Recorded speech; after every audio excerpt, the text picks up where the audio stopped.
अब देखिए आप लोगों को फिर ये लाइट के फिर ये अगला एपिसोड है आप लोगों का।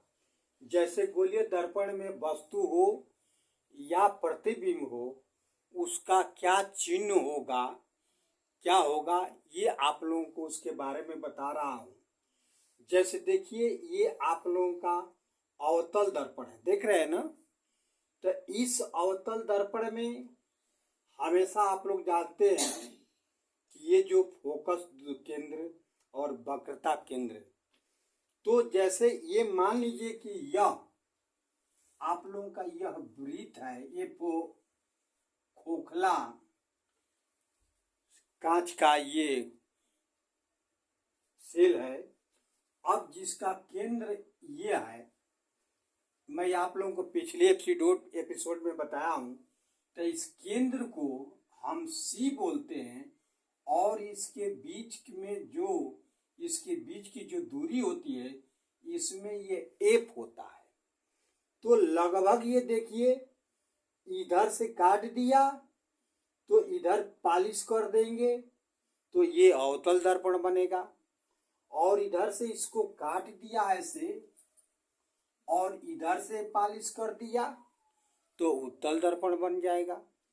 तो उसी तरीके से देखिए इधर यदि मान लीजिए हम ये यू क्या है, यू जहां हम वस्तु रखते हैं, वस्तु और ये जो इसका ध्रुव है, दर्पण का ध्रुव है, इसके बीच की दूरी को हम यू बोलते हैं। समझ में आ रहा ना। और यही मान लीजिए यह भी है, ये भी जो प्रतिबिंब बनेगा तो ये दर्पण के ध्रुव से और प्रतिबिंब के बीच की जो दूरी होगी उसको हम भी बोलते हैं। और ये एफ है, एफ आप लोगों का यह ध्रुव से यह फोकस केंद्र है, इसके बीच की जो दूरी होगी उसको हम फोकस दूरी बोलते हैं। ये पिछले एपिसोड में बता चुका हूं। और यह ध्रुव से यह जो सी वक्रता केंद्र है, इसके बीच के जो दूरी होती है वह वक्रता त्रिज्या कही जाती है। ये आप सभी लोगों को मालूम है। तो इसी के बाद बताया जाए कि यदि वस्तु इधर रखी गई हो तो ऊपर की तरफ सीधा है तो इसका मान सदैव धनात्मक होगा। यदि प्रतिबिंब उल्टा बन रहा हो तो उसका मान ऋणात्मक होगा। यदि प्रतिबिंब सीधा बन रहा हो तो उसका मान धनात्मक होगा। ये बात समझ आ रहा ना। यही देख लीजिए इधर, ये आप लोगों का इधर देखिए बाएं साइड में होगा। तो जितने अगर मान लीजिए कि इधर जो अब ये दर्पण देख रहे हैं, ये अवतल दर्पण है, ये उत्तल दर्पण है।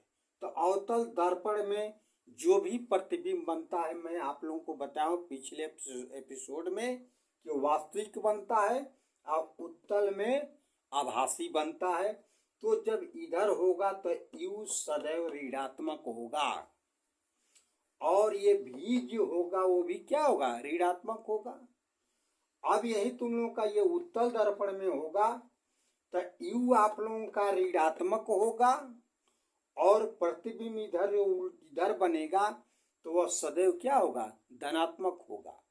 अब जैसे देख लीजिएगा वो प्रतिबिंब कहाँ कैसे बन रही है। तो यदि ऊपर रहेगा अर्थात सीधा रहेगा तो धनात्मक, नीचे में रहेगा अर्थात उल्टा रहेगा तो ऋणात्मक, और इससे यदि बाएं साइड में होगा तो ऋणात्मक, और दाहिने साइड में यदि होगा तो उसका मान सदैव क्या होगा, धनात्मक हो गया।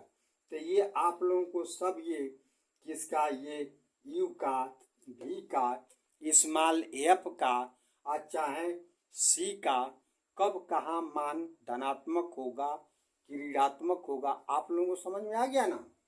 अब इसी तरह से मैं डायरेक्ट ये सूत्र बता रहा हूं कि उसके जो यह वस्तु की दूरी यू और प्रतिबिंब की दूरी भी और फोकस की दूरी यदि एफ हो तो इसका संबंध 1/f बराबर 1/v प्लस 1/u होता है। ये आप लोगों को समझ में आ रहा नहीं है ना। तो इस सूत्र को आप लोग ध्यान दीजिएगा। फिर इस पर आप लोगों को आगे न्यूमेरिकल बताया जाएगा अगले एपिसोड में। यहाँ यदि आप लोगों को ये वीडियो पसंद आया हो तो जिन लोगों ने सब्सक्राइब न किए हो प्लीज़ सब्सक्राइब और लाइक अवश्य करें।